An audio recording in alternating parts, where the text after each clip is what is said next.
You are sitting in a crowd of 50,000 people. Most of them are strangers. You do not know their names. You have never spoken to them, and under normal circumstances, you never would.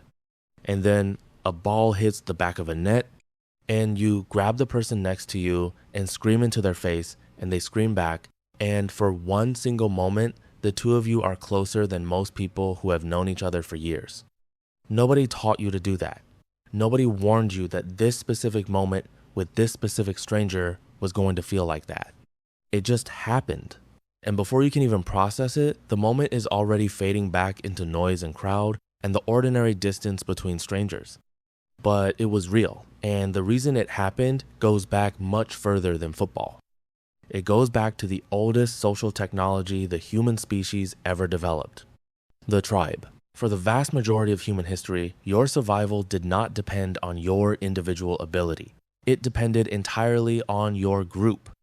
A lone human on the African savanna 200,000 years ago was not a predator. It was prey, something to be hunted rather than something that hunted. Its eyes were not sharp enough. Its teeth were not dangerous enough. Its body was too slow and too fragile and too exposed to survive alone in an environment built to kill it. But a coordinated group of humans with shared purpose, shared identity, and genuine emotional investment in each other was something else entirely. Something that could take down animals 10 times its size through coordinated strategy rather than individual strength. Something that could defend territory through collective vigilance rather than personal power. Something that could share food through hard seasons, pool knowledge across generations, and care for the injured and the young in ways that no solitary creature could manage. The group was the technology, the single most important survival tool the species ever developed. And over hundreds of thousands of years, the human brain evolved specifically to protect it. Because a brain that maintained group bonds survived, and a brain that failed to maintain them did not.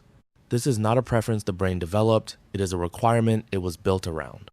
Researchers studying the neuroscience of group identity have found that the human brain processes members of your own group differently from members of other groups, at a level so deep it operates entirely beneath conscious awareness.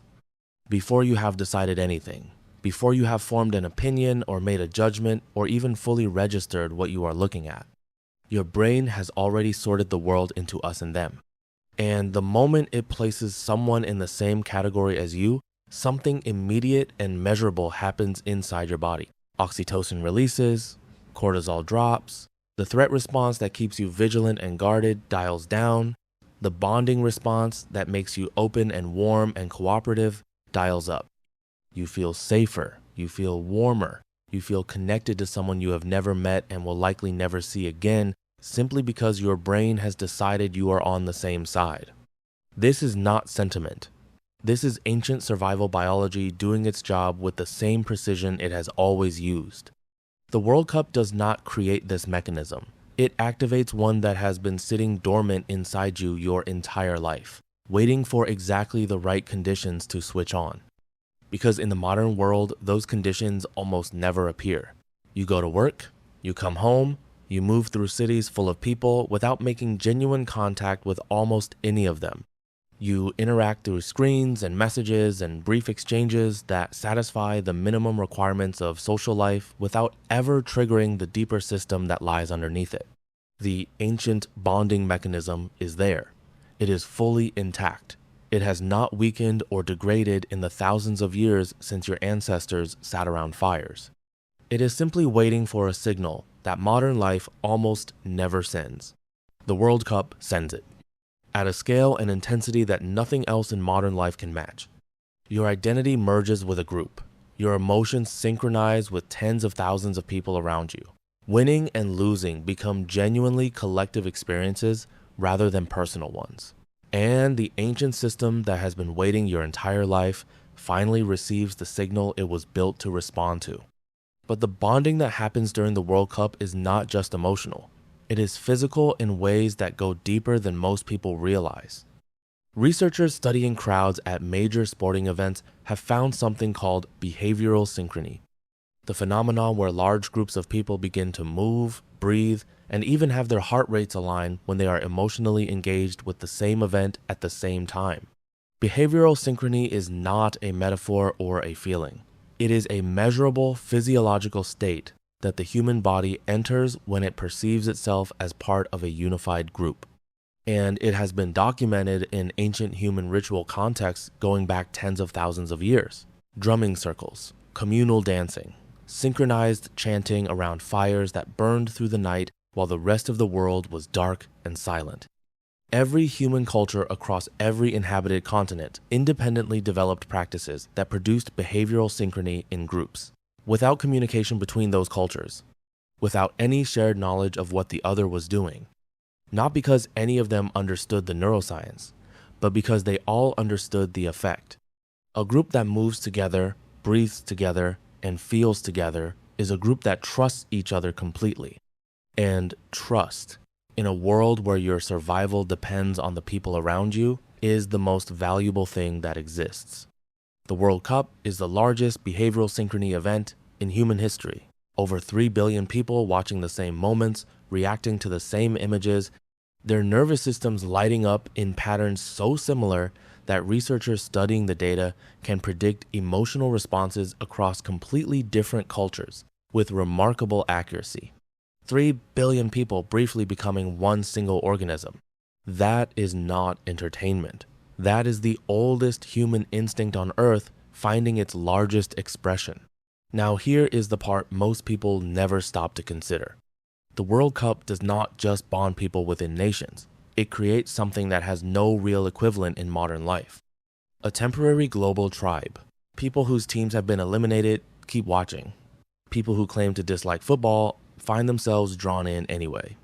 People watching alone in empty rooms feel connected to something vast even though no other person is physically present with them. Because the event becomes the identity, and shared identity is the trigger. Not the team, not the score, the act of witnessing the same thing at the same moment. Anthropologists studying early human societies have found evidence of intergroup ritual events. Moments where neighboring tribes in direct competition for food and territory would temporarily suspend hostility to gather in shared ceremony. Seasonal festivals at the boundary between territories. Trading gatherings where ordinary rules were suspended. Communal hunts where groups that would otherwise fight hunted together instead. These events served functions that went far beyond their surface purpose. They built trade networks that kept isolated communities supplied through difficult seasons. They prevented conflicts that would have been costly to both sides. They allowed genetic exchange between small populations that would otherwise have slowly weakened in isolation. The temporary expansion of us was not warmth or generosity. It was ancient strategy, and it worked. The World Cup activates this same instinct at a scale those ancestors could never have imagined. It tells the oldest part of your brain that the tribe exists, that it is real, that it is vast beyond anything evolution prepared you to comprehend, and that right now every member of it is feeling exactly what you are feeling. And that feeling, that specific irreplaceable sensation of being one heartbeat among millions, is something the modern world almost never delivers. Most people go days and weeks without ever feeling genuinely part of something larger than themselves, which is why when it appears, even through a screen, even watching strangers in a stadium on the other side of the planet, your body responds the only way it knows how. The way it has responded for 200,000 years, like it found something it did not know it was missing, like it finally came home. If this changed how you see the crowd around you, subscribe to Human Archives. The feeling was never just about football.